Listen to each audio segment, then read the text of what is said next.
Entonces, bueno, les comentaba que su presentación o sus casos clínicos, pues, es parte de la calificación que ustedes van a tener al final del curso.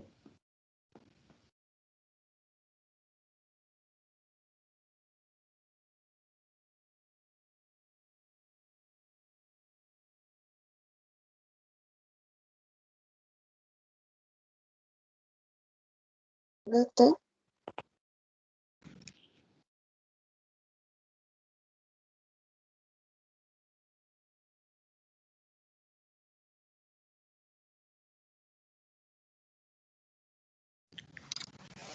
Bueno, les comentaba que tal vez yo tuve... Ajá, sí, Alondra. sí, es que lo que pasa que en la asignación usted dio como hoy el último día para entregarlo. Sí, exacto, es lo que les iba a comentar. Realmente fue un error mío, ¿no? El haberles... la intención era que lo entregara antes de la clase, pero bueno, fue un error mío y ya se los dejé hasta hoy durante todo el día. Entonces digo, no habrá problema en esa situación, pero digamos que el plan era discutir el caso ahorita en el transcurso de la clase.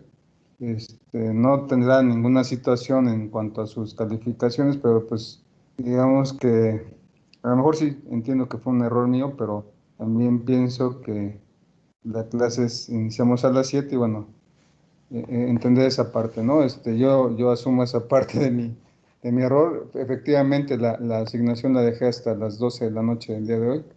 Entonces, bueno, pues van a tener el día de hoy para entregarlo, ¿no? Para que estén ahí pendientes, avisen a sus compañeros. Y bueno, pues la intención era discutir el caso ahorita, pues para, digamos, eh,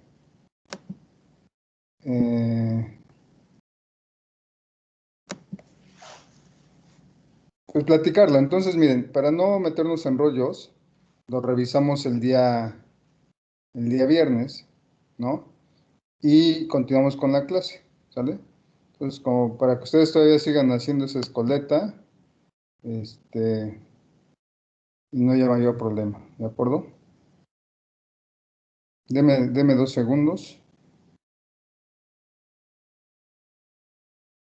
Aquí ya me hice pelotas con esta situación.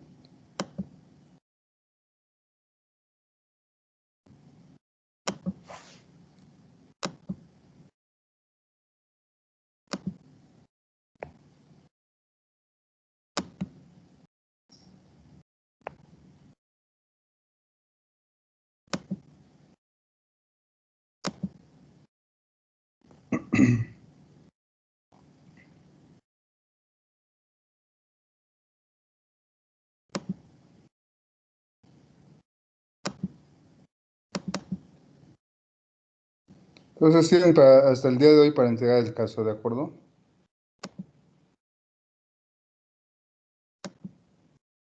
Gracias, doctor. Sí, sí, sí. Sí, doctor.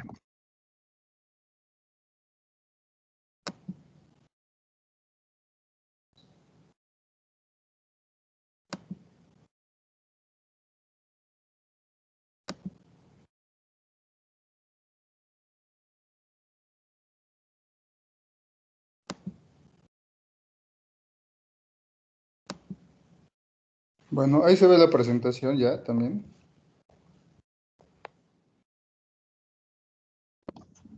Sí, Sí, doctor. Ok, bueno.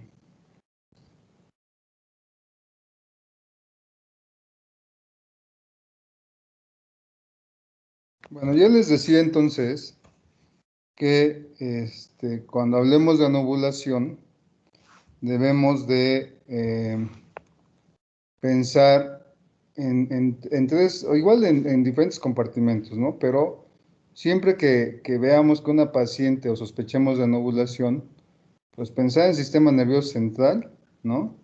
Pensar que el ovario es el que no es capaz de producir hormonas y que por esa razón no se lleve a cabo la ovulación y que haya alteraciones que condicionen es decir, que el sistema nervioso central sí esté funcional, que el ovario sí produzca hormonas, pero por alguna razón se estén bloqueando esos mecanismos de retroalimentación y que no permita que se dé el pico de LH y como consecuencia la ovulación. O sea, debemos de pensar en estas tres situaciones, ¿no? A nivel del sistema nervioso central, pensar que pudiera haber algún problema a nivel hipotalámico, a nivel hipofisiario, es decir, algo que condicione que no se liberen hormonas en este nivel.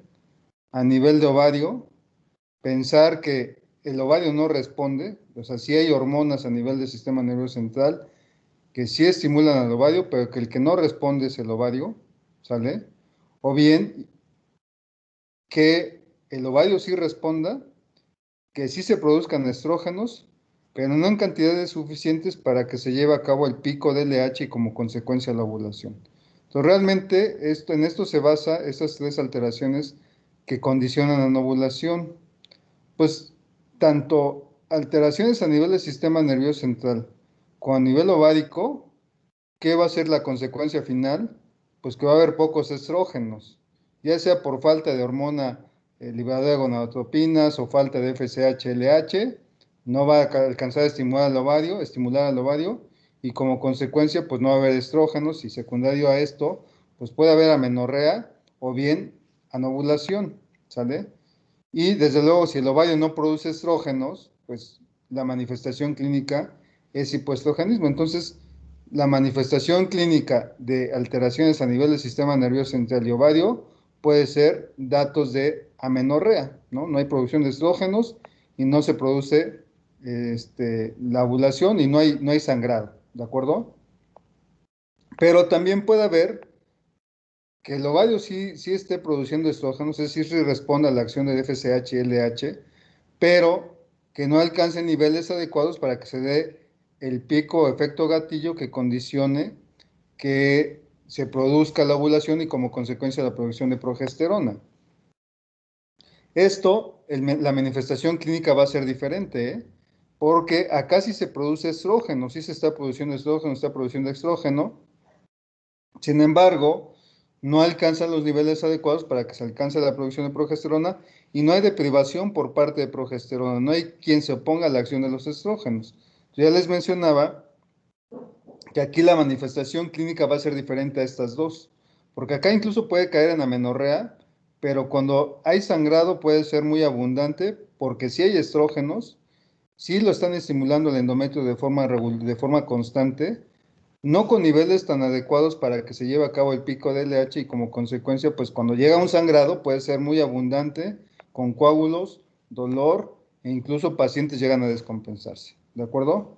Entonces, dentro de estas cuestiones hay que ver si el estímulo alcanza a dar esa secreción de estrógenos para que se lleve a cabo la producción o el pico de LH, ese efecto gatillo, esa acción de retroalimentación positiva. Se requieren de 200 picogramos por mililitro para que se lleve a cabo ese efecto gatillo y como consecuencia el pico de LH, se rompa el folículo y se lleva a cabo la ovulación, ¿sale? Cuando menos se requiere de 2 a 3 días que se alcancen estos niveles de estrógeno de 200 picogramos por mililitro de forma sostenida para que se estimule la liberación de LH y se lleve a cabo la ovulación. Puede haber alteraciones a nivel del sistema nervioso central que también inhiban esa producción de forma adecuada de FSH sin que realmente, digamos, condicionen amenorrea, ¿no? Niveles de prolactina elevados, pero no tan altos, pueden dar lugar a problemas de anovulación. Y la prolactina en niveles, digamos, por abajo de 50 nanogramos, pueden dar una disfunción a nivel del ovario, ¿no?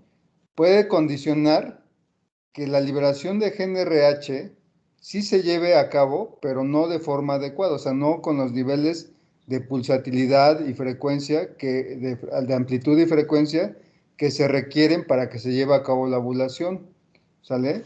Pues recuerden que la producción de FSH y LH dependen de pulsos de GnRH.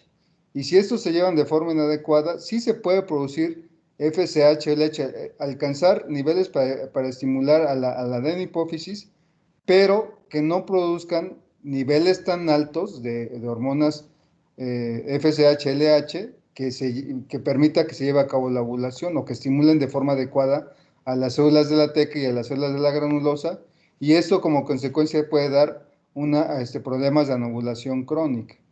Pero ya en niveles más altos, niveles tan altos por arriba de 100 nanogramos, entonces la prolactina sí puede inhibir la liberación total de GnRH y como consecuencia pues condicionar amenorrea.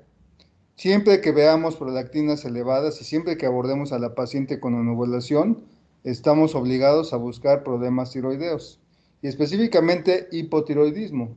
Si encontramos hormona liberadora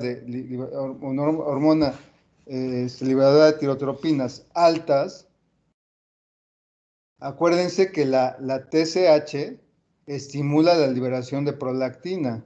Entonces, el hipotiroidismo puede dar lugar a hiperprolactinema secundario a la liberación de hormona estimulante de tiroides. Entonces, como consecuencia, pues ahí siempre hay que descartar problemas de prolactina elevada y hipotiroidismo, ¿de acuerdo? También, bueno, pues hay que ver que el ovario no tenga alguna alteración, como ya lo vamos a ver más adelante. Este síndrome que constantemente lo escuchamos y que frecuentemente nos llegan pacientes por ovario poliquístico, pues que también pueden condicionar que no se lleve a cabo, sí puede haber producción de estrógeno, pero no en cantidades tan adecuadas que se lleve a cabo esa retroalimentación positiva, ese efecto gatillo que permita la ovulación. Entonces también problemas de ovarios poliquísticos van a dar lugar a anovulación crónica. Desde luego, corteza suprarrenal, hay que descartar hiperplasia suprarrenal congénita. Acuérdense que también el aumento de andrógenos inhibe la ovulación en cantidades tan altas que pueden inhibir la ovulación. Y el aumento de resistencia a la insulina.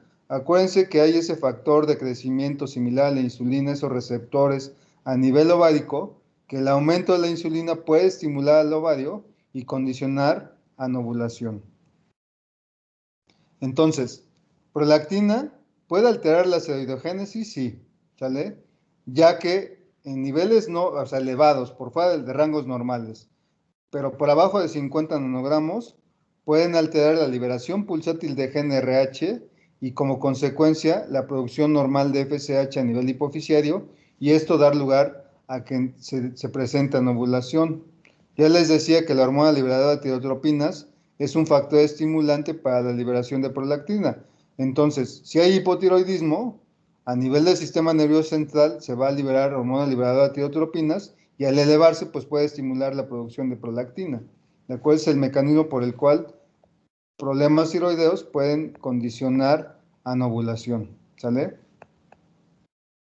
La corteza suprarrenal, ya decíamos que sobre todo esa corteza, esta hiperplasia suprarrenal congénita de origen tardío, de aparición tardía, la no típica, la que se presenta ya en la pubertad, digamos que esta puede dar también problemas en cuanto a anovulación. Ya decía que la insulina va a dar lugar, va a estimular a nivel de las células de la teca la producción de andrógenos, tanto androstenediona como testosterona, y que además, esta insulina actúa sobre el factor de crecimiento similar a la insulina, dando lugar a la producción de andrógenos, y una manifestación clínica de estas pacientes con resistencia a la insulina es hiperandrogenismo. ¿Sale? Entonces es muy frecuente que nos lleguen pacientes, ¿no? La paciente gordita, la paciente con sobrepeso, la paciente que tiene antecedentes genéticos de padres, hermanos, tíos, abuelos con diabetes y que llegan por problemas de que no se logran embarazar o por problemas de infertilidad, pues digamos que hay que descartar siempre problemas metabólicos. Y ya les decía, frecuentemente les dices a las pacientes, oye, pues tengo que buscar glucosa, insulina, y entonces brincan, ¿no? Brincan los pacientes y me dicen, oye, pero ¿por qué? ¿Eso qué tiene que ver con la fertilidad o con problemas de infertilidad? Pues como verán, interviene de forma importante. Y siempre entonces que abordemos una paciente con anovulación, además de pedir niveles de prolactina y niveles de hormona estimulante de tiroides, tenemos que pedir glucosa e insulina para descartar algún problema de hiperinsulinemia, ¿de acuerdo? Descartar resistencia a la insulina. Prolactina normal, pues va a haber ovulación normal. Sin embargo, digamos que empieza a haber aumentos de prolactina por debajo, les voy a mencionar, por debajo de 50 nanogramos, puede alterar la liberación pulsátil de GnRH. No la inhibe del todo, pero sí puede alterar la liberación pulsátil de GnRH y como consecuencia va a estimular de forma inadecuada a la adenohipófisis y entonces esos niveles no tan normales de hormona folículo estimulante puede dar fases lúteas cortas y puede dar problemas de anovulación y en cantidades de prolactinas por arriba de 50 nanogramos o más incluso de 100 nanogramos, pues puede dar lugar a amenorreas. Entonces, cuando veamos paciente con amenorrea, como ya lo mencionábamos en el abordaje de la paciente con amenorrea, pues siempre hay que descartar hiperprolactinemis. Hablando del síndrome de ovario poliquístico, ¿sale? Siempre, siempre, siempre es uno de los problemas que frecuentemente nos van a llegar a la consulta externa, ¿eh? Es muy, muy alta las causas por las cuales van a la consulta externa y muy frecuentemente llegan las pacientes ya con ese diagnóstico a la consulta, ¿eh? Y de hecho nos llegan, por alguna razón las pacientes tienen alguna alteración del ciclo menstrual. ¿Qué es lo primero que se hacen? Es un ultrasonido. ¿Qué es lo primero que mandamos? Un ultrasonido, ¿no? Y entonces la paciente llega con su ultrasonido y le dicen, doctor, tengo ovario poliquístico. Y tú le dices, ah, cabrón, ¿ya cómo le hiciste? No, pues es que fui a hacer un ultrasonido y me encontraron muchos quistes. Y entonces le echan la culpa a los quistes de que son causantes de alteraciones del ciclo menstrual. Y como verán, esos quistes no son los causantes, son la consecuencia final de que una paciente esté anovuladora.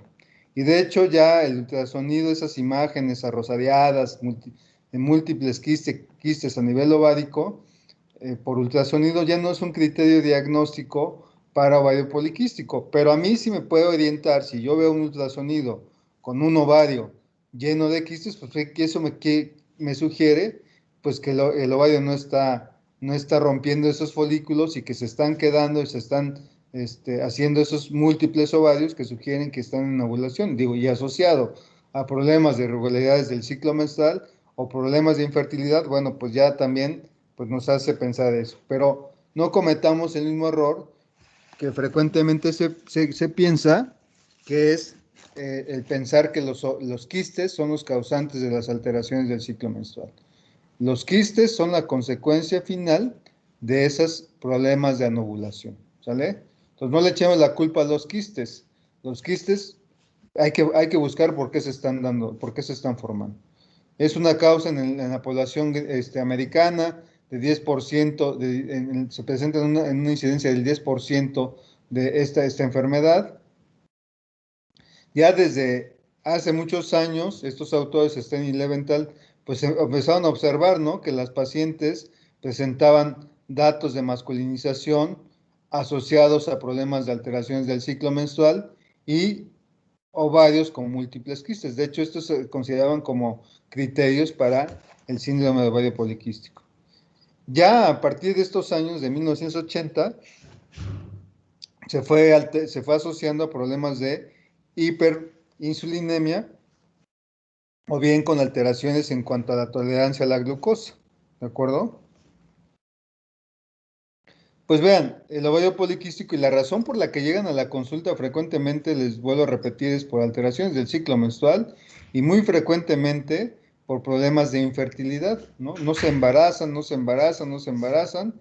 Y si ustedes no buscan intencionadamente alguna alteración a nivel de cuál es la causa de la anovulación, pues muy frecuentemente no la tratamos y entonces pues nos cuesta lograr embarazo. Entonces, digamos que vean lo que les menciono, ¿eh? En el abordaje de la ovulación no pedimos perfiles hormonales, ¿eh? Pedimos prolactina, si es una hormona, pedimos hormona estimulante de tiroides, si es otra hormona, pero hasta ese momento no hemos pedido niveles de FSH-LH. Si una paciente me está sangrando, yo supongo, por forma lógica, y si conocemos este eje hipotálamo hipófisis ovario, yo supongo que si hay una producción de GNRH a nivel del sistema nervioso central. Yo puedo suponer que sí se produce FSH y LH, pero que el problema puede ser ya sea una cuestión a nivel ovárico o bien problemas en los mecanismos de retroalimentación, pero digamos que no siempre pidamos FSH, LH, estradiol, testosterona, androstenediona, la 17-hidroxiprogesterona, progesterona, todas esas no son necesarias en el inicio del abordaje de la paciente con problemas de infertilidad. Y frecuentemente lo vemos, ¿eh? Pedimos perfiles hormonales y les vuelvo a repetir, es como tirar un escopetazo al aire y a ver a qué le pego. Y si yo no sé en qué etapa del ciclo lo pedimos, pues no me va a orientar mucho, ¿de acuerdo? Entonces, hay que ver y buscar intencionadamente cuál es el problema por el cual la paciente no está ovulando de forma adecuada. Frecuentemente está asociado a pérdidas gestacionales recurrentes. Esas pacientes, acuérdense que esas pacientes con problemas metabólicos de resistencia a la insulina, intolerancia a los carbohidratos y en casos ya más severos de problemas de diabetes, eh,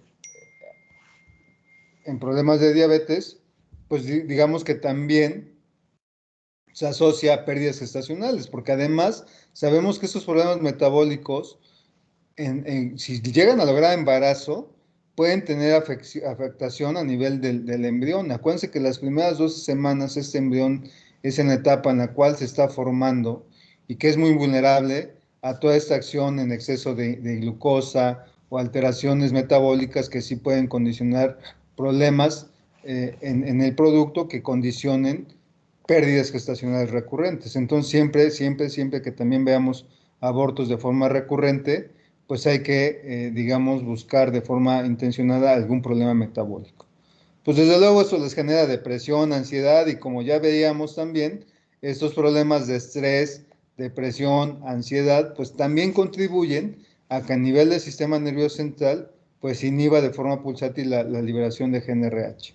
Pues muy frecuentemente, ¿no? Este síndrome metabólico, hipertensión, diabetes, problemas de aterosclerosis coronaria, pues hay que descartarlo, ¿no? Y vean, ustedes lo van a observar, ¿eh? Digo, y no es así lo más común, pero cuando nos llega una paciente por infertilidad, es la paciente gordita, la van a ver con problemas de hiperandrogenismo, y si ustedes le dan al clavo, en 2, 3 meses esa paciente empieza a ovular de forma regular.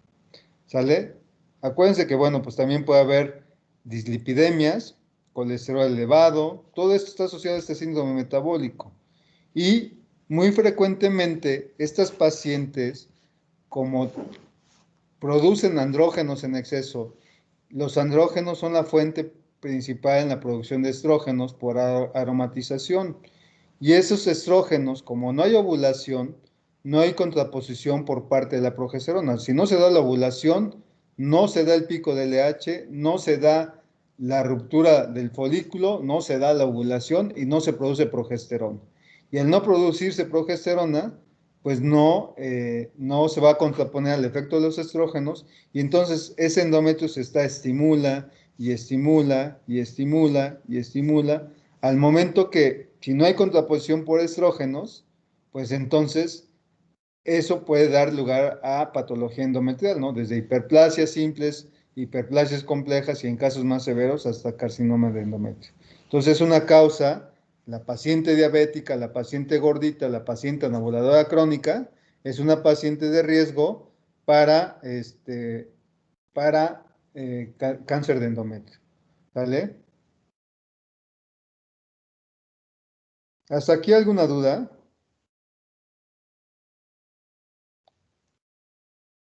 Doctor, ¿Sí? No, tengo doctor. ¿por Dígame, qué dígame. también, por qué, por ejemplo, le llamamos a anovulación cuando, por ejemplo, damos la pruebita de una progesterona, si como tal podríamos decir que no ha habido este el pico de LH, o sea, si el problema principal sabemos que es estrógenos, o sea, que no alcanzó el pico de LH, Ajá. ¿por qué le llamamos anovulación, por ejemplo, a eso, pues? O sea, digamos que lo debemos de sospechar porque yo supongo Es una prueba, digamos, de lógica, ¿no? Porque si yo supongo que no está ovulando la paciente y yo le doy progesterona de forma exógena y sangra, digamos que es una prueba en la cual yo estoy corroborando que no se produce progesterona. Yo al darla de forma exógena y producir sangrado, pues digamos que me hace suponer que no se está produciendo progesterona. Y al no producirse progesterona, quiere decir que a lo mejor, o sea, ya corroboró dos cosas. Una es que si el ovario sí está funcional, es decir, sí está produciendo estrógenos, pero no en niveles tan adecuados. Les decía que 200 picogramos de forma sostenida durante 3 días para que se lleve a cabo la ovulación y no alcanza esos niveles tan altos de estrógeno para que se lleve a cabo el pico de LH y como consecuencia la ovulación. Entonces, es una pruebita que a mí me hace suponer que está ovuladora, ¿no? O sea, si hay ovario funcional, sí produce estrógenos, pero por alguna razón se inhibe ese pico de LH y como consecuencia no produce progesterona. Y yo al darla de forma exógena, pues supongo que sí hay estrógenos y entonces no hay progesterona que se contraponga al efecto de los estrógenos, ¿no? Y al no haber progesterona, eso me habla de que no es ovulatoria la paciente. Y si yo le doy de forma exógena y sangra, pues digamos que es algo así como por lógica, ¿no? Conociendo esta fase del ciclo, las fases del ciclo menstrual. ¿De acuerdo? Ahora, Doctor, ajá, una pregunta. Entonces, ¿todas las causas de anovulación nos podrían llevar hacia un síndrome de ovario poliquístico, ya como claro, una consecuencia? claro. Bueno, no un síndrome de ovario poliquístico, sino a imágenes de quistes ováricos, ¿no? Porque digamos que sí, el síndrome poliquístico es consecuencia, o más bien es un síndrome, ¿no? Son varias patologías que condicionan problemas de infertilidad, pero digamos que todos los problemas de anovulación sí nos pueden dar lugar a imágenes que sugieran un ovario poliquístico, ¿no? Es decir, esa imagen arrosariada, múltiples quistes y eso, pues me sugiere que no está ovulando la paciente, ¿no? Y que son folículos que no se rompen y que ahí están, ¿no? Que ahí están, no hay un folículo que responda a la acción de la FSH de forma adecuada y como consecuencia, pues no haya ovulación, ¿sale? Pero sí, pues tendría lógica pensar que sí nos llevaría a ver esas imágenes como de un ovario poliquístico. ¿De acuerdo? ¿Alguien más? Bueno, miren, estos actualmente son los criterios diagnósticos del ovario poliquístico. Diagnosticar o encontrar de forma clínica o bioquímica, pues una forma clínica de diagnosticar hiperandrogenismo, pues, no, pues lo vemos, ¿no? En la paciente con acné, vello facial, vello en el área del bigote. En ocasiones hay pacientes que tienen niveles tan altos de andrógenos que pueden presentar un grosor de voz importante, ¿no? Problemas también en casos muy severos también de clítoromegalia o alguna alteración a nivel de genitales externos. Y desde luego tenemos que hacer diagnóstico de oligoovulación y es la respuesta a lo que preguntabas, Doc. O sea, es decir, si hay oligo o no hay ovulación, pues sí puede ser un criterio diagnóstico para ovario poliquístico, ¿sale? Y la otra, bueno, pues siempre hay que descartar otros trastornos como hiperplasia suprarrenal congénita o problemas de hiperprolactinemia. Y como verán, ya no se considera el ultrasonido como diagnóstico para ovario poliquístico, porque incluso cualquier paciente en anovulación crónica puede dar esas imágenes sugestivas de un ovario con muchos múltiples quistes y que no necesariamente cumpla el criterio de ovario poliquístico. ¿De acuerdo? Bueno, las manifestaciones clínicas de hiperandrogenismo, acné leve, ¿no? Aumento del vello terminal en estructuras de la línea media, es muy frecuente encontrar en estos pacientes ese crecimiento de vello a nivel de la cara, línea media, ¿no? Y lo vemos, se exploran a las pacientes, a veces les digo que ya desde que van entrando las pacientes, ya va sospechando por qué llegan a consulta, cómo las encuentran desde que llegan a la consulta y desde que entran a su consultorio. Pueden tener cambios de tipo androide en el hábito corporal, y en casos severos puede haber viridización de los genitales externas, incluso como clitoromegalia, ¿no? Engrosamiento de las cuerdas vocales, y frecuentemente pues el hiperandrogenismo está asociado a caída del cabello, ¿sale? Diagnósticos diferenciales del síndrome ovario poliquístico, ¿sale? Es el síndrome de Hare-Einl, que es hiperandrogenismo con resistencia a la insulina, ¿sale? Hiperplasia renal no clásica, es decir, la hiperplasia suprarrenal congénita de origen tardío, de aparición tardía, y desde luego hay que descartar también algunos tumores que puedan ser productores de andrógenos. Es raro, pero es frecuente. Ya les decía que a mí recientemente me tocó una niña de 6 años con una hiperplasia, digo, con un tumor productor de andrógenos, que condicionó una pubertad temprana y que además, bueno, fue una tumoración de andrógenos y una tumoración de células germinales de tipo juvenil, ¿no? Y esas son malignas, finalmente son tumoraciones malignas que hay que dar manejo y, bueno, siempre hay que tratar de llegar al diagnóstico. Y muy frecuentemente, aunque no en niveles tan altos, pero en un porcentaje de un 15% puede ser causas idiopáticas, ¿sale? Entonces, puede haber oligovulación. ¿Cómo se manifiesta esa oligovulación? Irregularidades menstruales y frecuentemente asociado a irregularidades de tipo OPSO, poli, hipermenorrea. Es decir, dejan de sangrar por periodos prolongados, pero cuando llega el sangrado es muy abundante y puede durar varios días. Y esas pacientes gorditas, esa paciente con resistencia a la insulina o paciente anovuladora crónica, es la manifestación, es un cuadro muy característico. Usted va a llegar la paciente, doctor, no, llevo medio año sin sangrar o llevo un año sin sangrar y ustedes hacen la prueba de privación con progesterona y pueden ser sangrados abundantes, ¿no? O incluso dejan de sangrar y de repente por alguna razón alcanzan niveles adecuados de estrógenos y llegan a ovular de forma espontánea, pero cuando se da el sangrado se da mucho, abundante, tan abundante que llegan a descompensarse, ¿sale? Entonces, los estrógenos ováricos y los estrógenos que se aromatizan de forma periférica dan lugar a una proliferación endometrial importante, ¿sale? No es estabilizada por la progesterona porque no se produce, y ahí es parte de lo que me preguntabas, Doc, con respecto a la prueba con progesterona, pues no se produce progesterona, entonces, pues esos estrógenos se siguen estimulando al endometrio y como consecuencia, pues dan sangrados abundantes.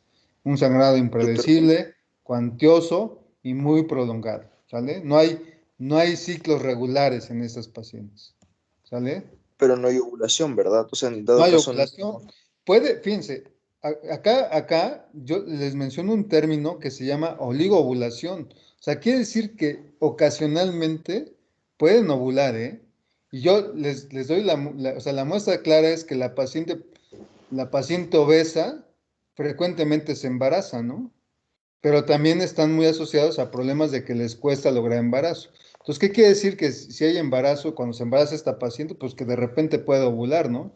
Ya hablábamos de pruebas fiables de ovulación, pues es el embarazo y el seguimiento folicular, la ruptura folicular. Entonces, digamos que sí pueden ovular, pero es ocasional, es una oligovulación, es decir, dejan de ovular, de repente pueden alcanzar picos adecuados de estrógenos y ovular, y es cuando se dan los sangrados, o a veces no ovulan, ¿no? Pero sí frecuentemente está asociado a anovulación u oligovulación, ¿sale? Ese término lo ocupa muy frecuentemente este autor, León Esperov, que, bueno, y en algunas otras bibliografías, que sí se puede dar en algún momento la ovulación, y tan es así que la paciente obesa, la paciente diabética, la paciente con resistencia a la insulina, puede embarazarse, ¿no? Ocasionalmente, ¿sale? Pero pues clínicamente las irregularidades menstruales me pueden sugerir anovulación. Muy frecuentemente, pues esta paciente llega a ser obesa, ¿no? Con índices de masa corporal mayores de 27, una distribución abdominal visceral.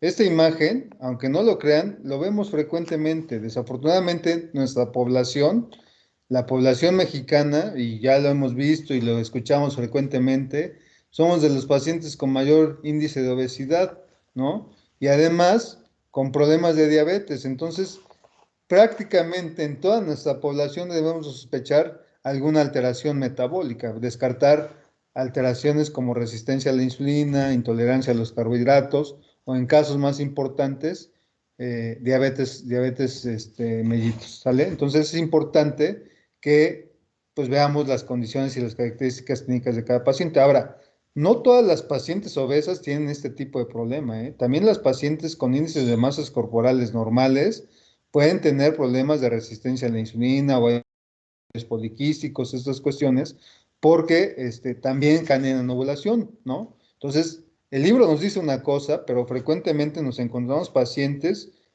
con índices de masa corporal normal, pacientes con a lo mejor sin antecedentes de genéticos de diabetes o resistencia a la insulina y que pueden presentar este tipo de problemas, ¿no? Entonces, siempre hay que individualizar a cada paciente, ¿sale? Entonces, miren, muy frecuentemente a estos pacientes, si ustedes les dicen, ¿sabes qué? Ponte dieta y ejercicio sin que hagamos absolutamente nada y que al bajar de peso de forma importante pueden lograr el embarazo, ¿no? Y sobre todo en esta paciente gordita. Y frecuentemente cuando bajan un poco de peso, chin, se da la ovulación y se embarazan. Y ya se embarazan y entonces vuelven a subir de peso, ¿no? Ya les vale madre. Pero de todos modos, pues sí pueden lograr embarazo, ¿vale? Bueno, otra manifestación, vean la cantosis nigricans, es otra manifestación también en el ovario poliquístico, zonas de piel hiperpigmentada, engrosada, sobre todo en las áreas, en los pliegues cutáneos, ¿no? Se pueden lograr ver. Vean también aumento del vello facial, vean también ese acné que se observa a nivel de la cara, muy característico de esta paciente, y también asociado a este síndrome, ¿no? De hiperandrogenismo con resistencia a la insulina, ¿sale? Es frecuentemente observado, ¿vale? Y pues desde luego el hirsutismo, ¿no? Secundario a la acción de los andrógenos. Entonces, desde luego en pacientes con prolactinas menores de 20 nanogramos, bueno, se descarta hiperprolactinemia. Hormona estimulante de tiroides en estos rangos de punto 5 a 4.5, bueno, pues se descarta problema tiroideo. Testosteronas bajas, también descartamos problemas a nivel de hiperandrogenismo. Sulfato de hidro e hiperandrosterona en estos rangos, también pues descartamos problemas de hiperplasia suprarrenal congénita. Y desde luego las insulinas por abajo de 20 unidades se debe excluir hiperinsulinemia. O sea, tenemos que pedir en estos pacientes ya de forma dirigida prolactina, TSH, testosterona, sulfato de hidroepiandrosterona, niveles de insulina, glucosa e insulina, pues para descartar resistencia a la insulina, 17 hidroxiprogesterona, ¿no? O para descartar algún problema de hiperplasia suprarrenal congénita. Entonces, vean, si nosotros entendemos esta parte del ciclo menstrual en las cuales se requiere de estradiol y FSH para que se lleve a cabo, el aumento de estradiol y estos niveles de estradiol alcancen niveles de 200 picogramos de forma sostenida para que se lleve a cabo el pico de LH, bueno, se va a dar la ovulación y como consecuencia más o menos a nivel del día 21, una semana después de que se lleve a cabo la ovulación, pues se va a dar la liberación o la producción de los niveles más altos de progesterona. Y esto me va a hablar de procesos ovulatorios. Ya decíamos que hay niveles de LH que nos permiten saber si la paciente va a ovular o no va a ovular, ¿no? Pero pues si se comportan de forma, ya no de forma tan normal, pues si alcanzan niveles bajos de estradiol, pues no se va a producir el pico de LH y como consecuencia no va a haber progesterona. O si la progesterona, si la liberación de LH no se da de forma adecuada, pues tampoco se va a dar lugar a la acción o la conversión de andrógenos en progesterona, en estrógenos, perdón, a nivel de células de la teca y de las células de la granulosa, y como consecuencia, pues no hay ovulación, ¿sale? Y esto va a dar una anovulación persistente y podemos encontrar niveles planos, niveles fijos de estas hormonas y pues como consecuencia pues no hay ovulación. ¿Sale? Vean, esta diapositiva para mí es así como muy básica. Digamos que cuando hay ese exceso de insulina, esa paciente resistencia a la insulina, y eso es lo que tenemos que nosotros explicar a las pacientes. Cuando hay resistencia a la insulina, es decir, empieza a producirse mucha, las células presentan esa como resistencia para la acción de la insulina para metabolizar glucosa, pues ese exceso de insulina, desde luego cuando empieza a elevarse glucosas, ingresamos muchas calorías, ingresamos muchos carbohidratos, pues entonces una manera de compensar esa hiperglucemia, pues es empezar a producir insulina, ¿no? Pero pues puede haber resistencia a esa misma acción de la insulina y ese exceso de insulina a nivel sérico, pues va a dar lugar a aumento de la glucosa. Y como consecuencia, pues el páncreas va a estimular la producción de insulina, pues para tratar de mantener niveles normales de glucosa. A nivel de las células de la teca, hay receptores, hay un factor de crecimiento similar a la insulina. Entonces, esta insulina en exceso va a tener receptores a nivel de las células de la teca. ¿Qué se produce en las células de la teca? Pues los andrógenos, ¿no? Entonces, cuando estimula ese exceso de insulina a las células de la teca, pues va a producir andrógenos en exceso. Y esos andrógenos, pues van a dar manifestaciones clínicas como hiperandrogenismo, ¿no?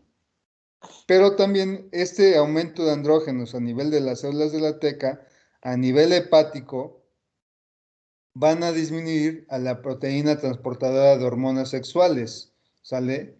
Y acuérdense que la fracción que actúa en tejidos periféricos, hablemos de endometrio, hablemos en cualquier zona, es la fracción libre, no la fracción unida.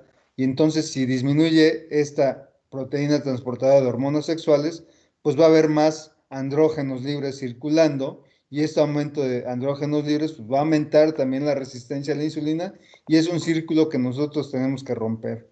¿Cómo lo vamos a romper? Bueno, pues dar sensibilizantes para la insulina, ¿no? En este caso, pues metformina o algún otro medicamento que se ocupe para vencer la resistencia a la insulina. Y por eso es que frecuentemente se ocupa en problemas de infertilidad metformina, pero cuando hacemos diagnóstico de resistencia a la insulina. Entonces vean por qué problemas metabólicos como hiperinsulinemia, diabetes, pues dan lugar a esto. Ahora, acuérdense que los andrógenos en exceso, los andrógenos son la fuente de estrógenos, ¿de acuerdo? Y esa, a nivel de las células de la granulosa, los andrógenos se convierten en estrógenos por acción de la aromatasa, ¿no? Se producen estrógenos, a cada rato hay fuente de andrógenos y estos se producen en estrógenos, pero no en niveles tan adecuados para que se lleve a cabo la ovulación. Entonces, se está produciendo estrógenos, estimula el endometrio y condiciona alteraciones del ciclo menstrual, no hay ovulación y pues se vuelve todo esto un desajuste. Y ese exceso de estrógenos, pues van a dar lugar a patología endometrial, ¿de acuerdo? Entonces, esta hiperinsulinemia, como empieza a haber niveles altos de glucosa, se produce más insulina, hay esa estimulación de insulina, altera los mecanismos en la liberación de LH también, ¿sale? Y esto como consecuencia, pues va a estimular también a las células de la teca, va a producir andrógenos, pero no a niveles tan altos para que se lleve a cabo la ovulación, ¿sale? Entonces, como consecuencia, pues va a haber esa situación de anovulación. ¿De acuerdo? Creo que es la última diapositiva. ¿Alguna pregunta, alguna situación con esta? Ah, no, acá está, todavía siguen. Doctor, ¿nosotros Sí. podríamos causar una anovulación al dar tratamiento para hiperprolactinemia? No, al contrario. Acuérdense que yo les mencionaba, la prolactina alta condiciona que no se lleven a cabo los pulsos adecuados de GnRH, la hormona liberadora de de hormona liberadora de corticotropinas. ¿Vale? Entonces, al no liberarse FSH y LH de forma adecuada, va a dar lugar a anovulación. Entonces, la hiperprolactinemia, la prolactina alta, inhibe GnRH, ¿no?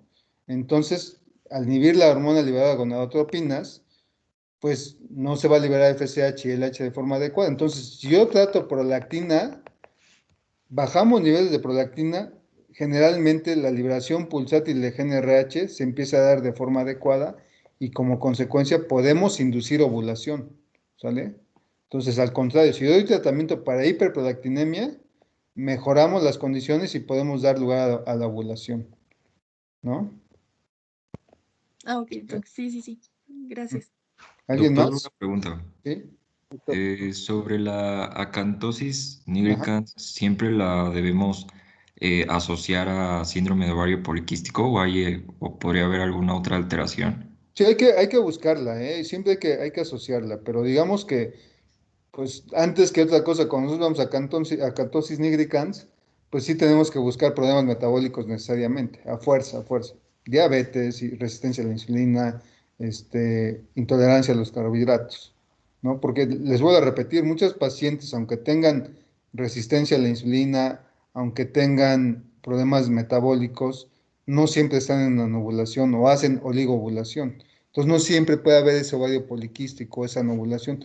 Pero si vemos acá, entonces sí hay que descartar problema metabólico necesariamente, ¿no? Incluso hasta buscar problemas tiroideos de forma intencionada, ¿no? Gracias, doc. Sí, sí, sí.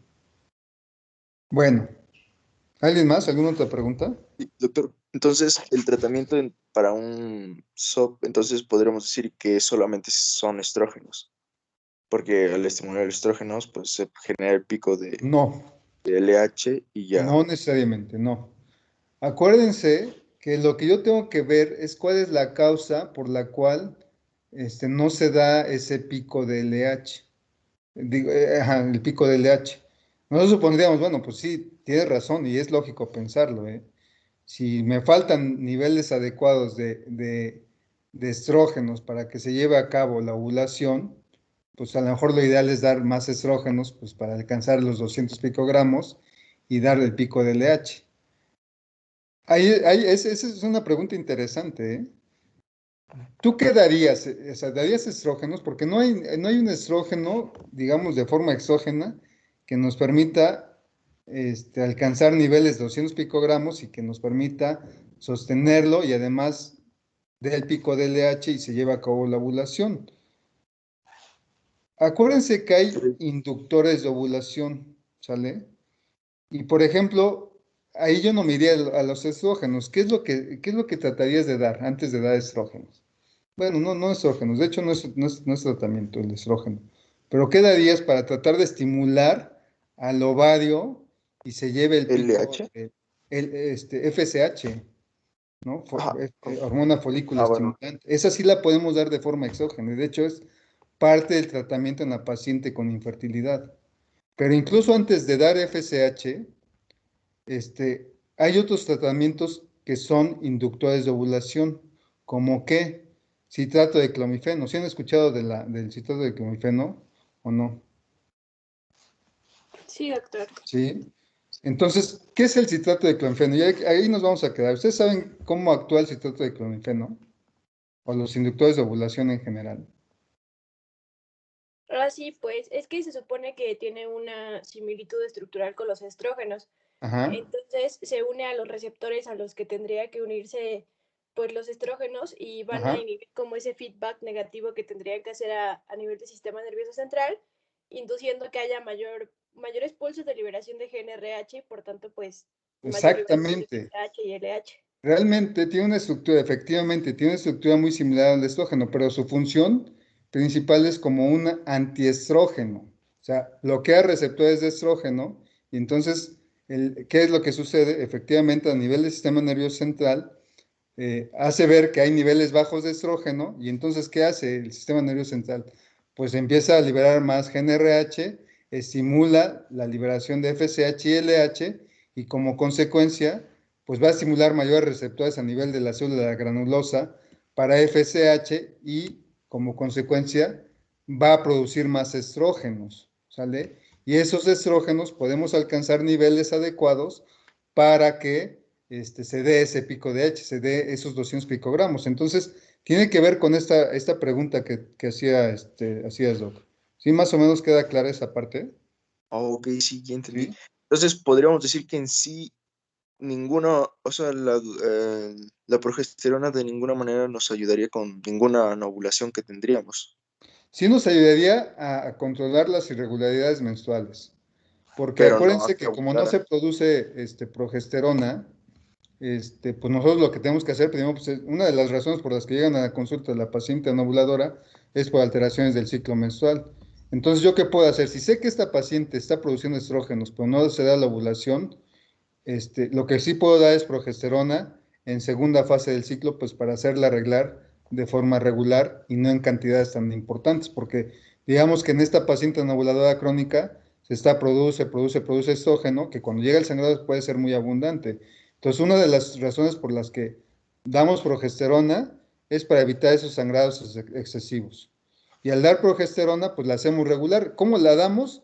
En segunda fase del ciclo menstrual, ¿no? Si sabemos que la primera fase es de estrógenos, es proliferativa, pues si sabemos que no está ovulando, lo que yo voy a dar es progesterona de forma exógena, pues para hacerla regular el ciclo menstrual, evitar exceso de sangrados, y en lo que yo estoy iniciando el manejo para el problema de la ovulación, ¿no? Controlar, pues, problemas metabólicos, resistencia a la insulina, hiperprolactinemias, cuestiones que ya detectamos en todo este periodo, ¿no? Y sí podemos dar progesterona en la paciente no ovuladora, pero no para hacerla ovular, sino más O sea, bien no controlamos para su regular. fertilidad.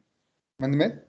No, podríamos decir que, o sea, solamente para que menstrue más no controlamos su No, no, infertilidad. exactamente, con eso no la hacemos ovular, ¿sale? Ok. Ujú. O sea, podría hacer eso de inicio y ya después dar el Claro, fármaco en lo que que... yo doy manejo para el problema de la ovulación. Ya hablábamos inductores de ovulación, control de peso, control de la insulina, control metabólico, todo eso. Y ustedes lo van a observar, ¿eh? Si ustedes hacen arreglar a una paciente de forma regular, la paciente se va a ir contenta. Pero no se trata nada más de eso, porque muy frecuentemente nos llegan pacientes que les damos hormonales orales combinados por problemas de anovulación y están sangrando de forma regular, pero suspenden el hormonal y pues caen en lo mismo. Entonces, mi obligación es que en este periodo que yo la hago arreglar normal, es encontrar la causa de la anovulación, tratarla para que yo sin medicamento la hagamos menstruar de forma regular, ¿no? ¿Sale? Pero sí, pues Oh, está. Vean cómo es pura lógica. Me parece que le van agarrando la onda a esta parte. Entonces es pura lógica si entendemos estas fases del ciclo menstrual. Y entonces yo ya voy a saber por qué voy a ocupar progesterona, ¿no? En una paciente anovuladora, ¿no? O por qué puedo ocupar estrógenos y progesterona también en pacientes anovuladoras. Y eso lo vamos a ver la siguiente clase. ¿De acuerdo? ok, Muy perfecto, bien, doctor. chavos. Pues nos vemos el viernes, por favorcito. Y pues no se les olvide el caso clínico, ¿de acuerdo? Sí, Gracias. doctor, gracias. Saludos, buen día. Gracias. Salud. Gracias, Doc. Cuídense. Hasta luego, Doc. Hasta luego, Doc.